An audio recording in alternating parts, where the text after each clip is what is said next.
नमस्ते बंधुओं, आप देख रहे हैं अभीष्ट भारत शैलेंद्र सिंह के साथ। आज आंदोलन जीवियों के उद्देश्य पर एक बार फिर पानी फिर गया। आपको पता ही है कि ट्रक चालकों ने हड़ताल कर रखी है 2 दिनों से, मतलब नए साल से ही शुरू हो गया था। पेट्रोल पंपों पे लाइन लगनी शुरू हो गई थी और वहाँ पे रिफिलिंग नहीं हो पा रही थी।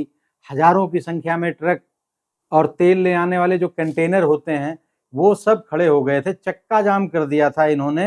एक तरह से पूरी तरह से ये तैयारी थी कि आंदोलन एक शुरू किया जाए, देशव्यापी आंदोलन। और किसके विरुद्ध? नए कानून के विरुद्ध, जो नया भारतीय आईपीसी को खत्म करके जो भारतीय न्याय संहिता ले आई गई है, जो हिट एंड रन केस में आईपीसी की जो सेक्शन है 304 ए, इसके विरुद्ध, वो अंग्रेजों के समय में 1860 में बनाया गया कानून था। उस समय का कानून, जबकि बड़ी बड़ी गाड़ियां, रोड पर चलने वाली गाड़ियां ज्यादातर अंग्रेजों की होती थी और अंग्रेजों ने इसीलिए इस कानून को इतना छोटा बनाया था कि इसमें 2 साल का इंप्रिजनमेंट और थोड़ा बहुत नॉमिनल फाइन, इस तरह का प्रोविजन था। और उसका आज तक हमारे देश में 70 साल हो गया भारत को स्वतंत्रता प्राप्त किए हुए, कोई संशोधन, कोई सुधार नहीं हुआ था, एज इट इज चल रहा था। उस काले कानून को, अंग्रेजों के काले कानून को समाप्त करके भारतीय न्याय संहिता 2023 जो ले आया गया, पार्लियामेंट से पास किया गया पिछले साल और इस साल इंप्लीमेंट होना है, उसको लेके उसमें एक प्रोविजन किया गया जिसके बारे में मैं डिटेल में बात करूंगा। जो प्रोविजन हर व्यक्ति के लिए, हर हिंदुस्तानी के लिए, हर सेंसिटिव आदमी के लिए बहुत जरूरी है, उसके विषय में हम डिटेल में बात करेंगे। और ये आंदोलन कैसे समाप्त हुआ और उस पर क्या कुठाराघात हुआ आंदोलन जीवियों के ऊपर, इस विषय में भी चर्चा करेंगे। लेकिन इससे पहले अगर हमारे चैनल को आपने सब्सक्राइब नहीं किया तो इसको सब्सक्राइब कर लें, इसको लाइक भी करें और शेयर भी करें। तो हुआ ये कि नए साल के शुरुआत में ही आंदोलन जीवी एक्टिव हो गए और वो भी हिट एंड रन केस को लेकर जो प्रोविजन ले आए गए हैं भारतीय न्याय संहिता 2023 में। और उसमें अंतर क्या है, इसको पहले जानते हुए आगे बढ़ते हैं। तो पहले जो प्रोविजन था आईपीसी में, इंडियन पेनल कोड में, वो 304 ए के तहत इसमें क्लियर लिखा है, आप देख सकते हैं स्क्रीन पे, whoever causes the death of any person by doing any rash or negligent act not amounting to culpable homicide shall be punished with imprisonment of either description of an term which may extend 2 years or with fine or both।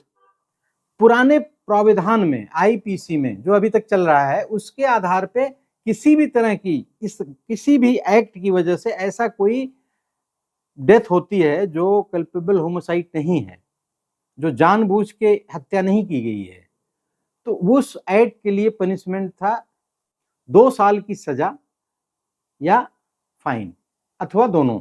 इस तरह से बहुत बड़ी बड़ी घटनाओं को लोग अंजाम देके भाग जाते थे और उस बेलेबल था 2 साल की सजा होनी है, फाइन होना है। ज्यादातर कोर्टों में फाइन करके छोड़ दिया जाता था, तो बहुत हल्की धारा थी।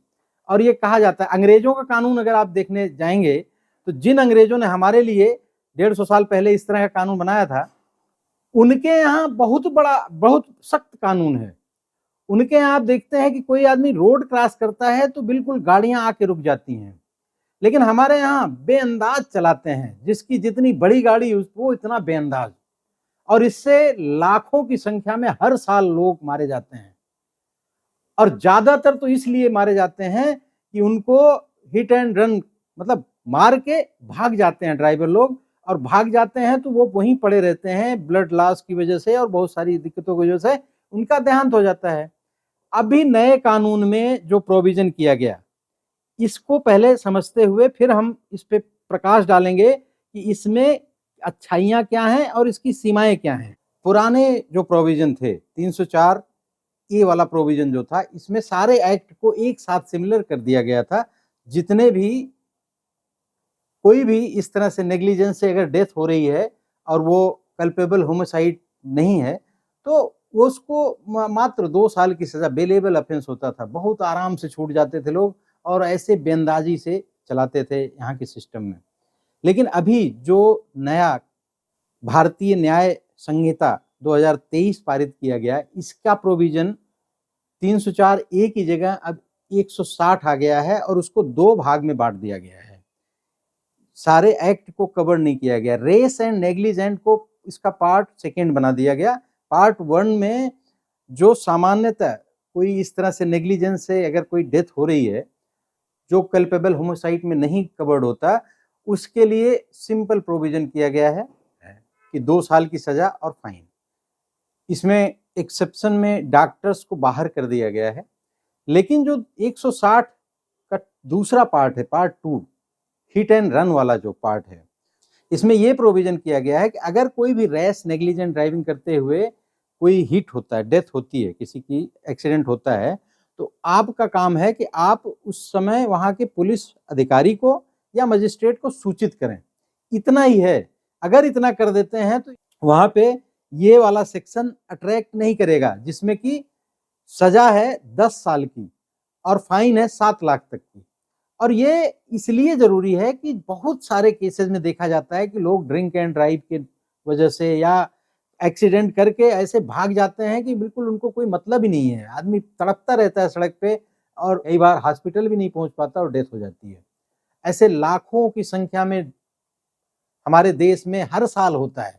जिनके परिवार से, जिनके घर के लोग, जिनके जानकारों में, हमारे सबके जानकारों में ऐसी नेग्लिजेंट ड्राइविंग की वजह से बहुत सारी डेथ होती है। तो क्या उन ड्राइवरों को भी सामान्य नेग्लिजेंस मान लिया जाए जो एक्सीडेंट करके भाग जाते हैं? अरे भाई, एक्सीडेंट करके आपका भी तो कुछ दायित्व तो बनता है। अगर कोई, ठीक है, आप ट्रक ड्राइवरों का कहना है कि हम गाड़ी लेके निकलेंगे सड़क पे तो एक्सीडेंट होगा ही, होता है एक्सीडेंट, ये सब जगह होता है, पूरे विश्व में होता है। लेकिन इतनी लचर कानून व्यवस्था आज तक हमारे देश में ही चलती रही है। बहुत सारे और कंट्रीज में इसके लिए बड़ा स्ट्रिक्ट रूल है।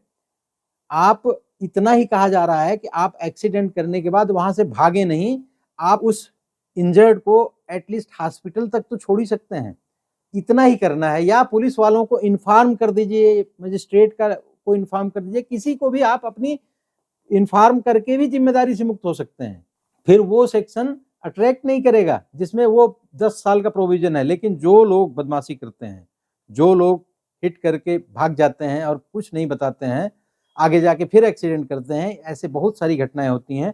वैसे लोगों के लिए इतना सख्त प्रोविजन बहुत जरूरी था, और इतना सख्त भी नहीं है। 10 साल की सजा है, इतने डर तो होना चाहिए ना कानून व्यवस्था का।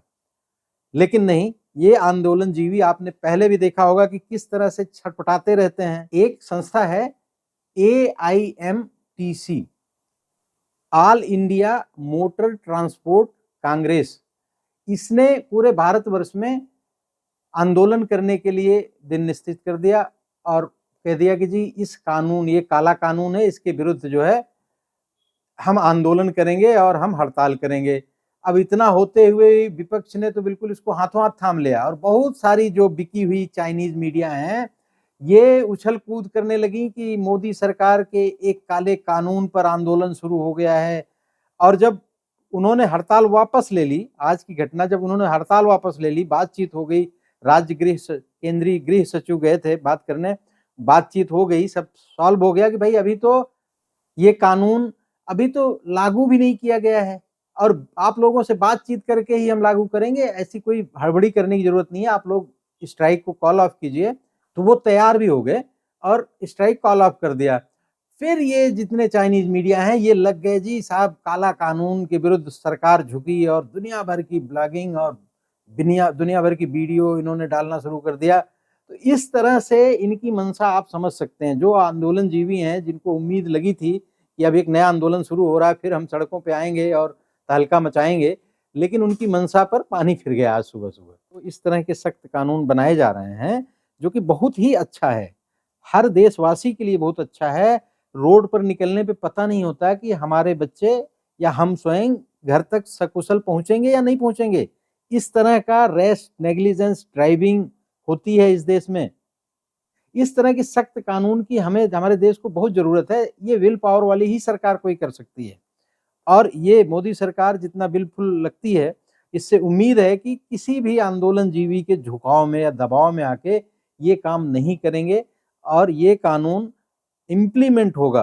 पारित तो हो ही गया है, राष्ट्रपति का साइन भी हो गया है और इसको इम्प्लीमेंटेशन भी इसका होगा।